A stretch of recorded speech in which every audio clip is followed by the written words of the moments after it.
Universitas Cokro Aminoto Yogyakarta ingin menjelaskan materi pertemuan 11 mengenai 4 kajian mata kuliah ekonomi manajerial.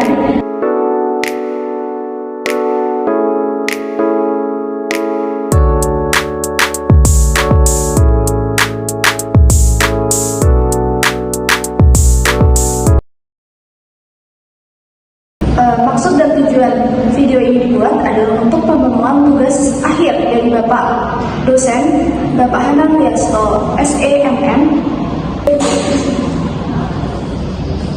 Yang pertama, teori produksi atau production theory.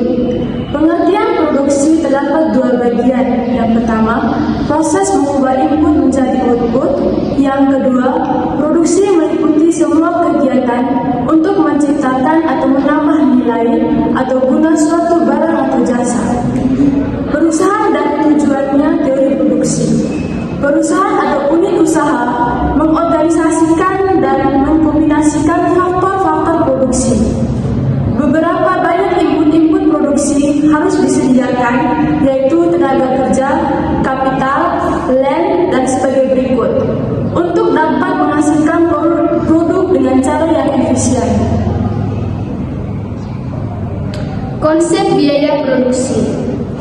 Biaya dalam pengertian produksi ialah semua beban yang harus ditanggung oleh produsen untuk menghasilkan suatu produksi.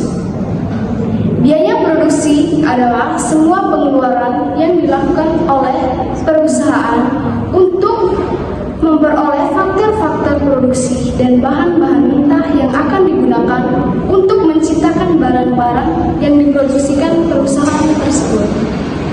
Untuk menghasilkan barang atau jasa, diperlukan faktor-faktor produksi seperti bahan baku, tenaga kerja, modal, dan keahlian pengusaha.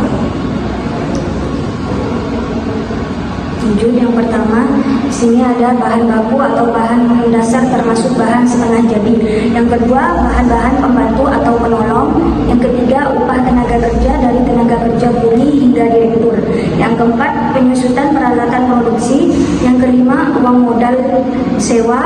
Yang keenam, biaya penunjangan seperti biaya angkut, biaya administrasi, pemeliharaan, biaya listrik, biaya keamanan, dan asuransi.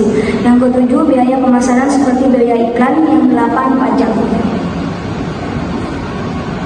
Oke, untuk jenis-jenis dari biaya produksi itu ada 2. Yang pertama ada biaya bahan baku, yaitu unit material cost. Kemudian definisinya adalah bahan secara langsung digunakan dalam produksi untuk mewujudkan suatu macam produk jadi yang siap untuk dipasarkan. Terus yang kedua ada biaya tenaga kerja langsung, yaitu direct labor cost, merupakan biaya-biaya bagi para tenaga kerja langsung yang ditempatkan dan didaya gunakan dalam menangani kegiatan-kegiatan proses produk jadi secara langsung. Kemudian yang ketiga ada biaya overhead pabrik atau factory overhead cost. Umumnya didefinisikan sebagai bahan tidak langsung, tenaga kerja tidak langsung, dan biaya pabrik lainnya seperti biaya pemeliharaan pabrik yang tidak secara mudah didefinisikan atau dibebankan pada waktu pekerjaan.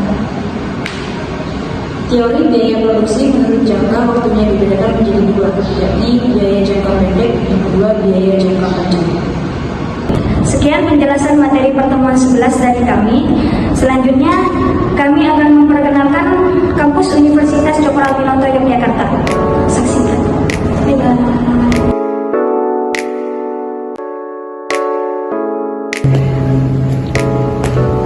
Kampus Universitas Cokro Aminoto Yogyakarta ini adalah kampus yang akreditasinya itu baik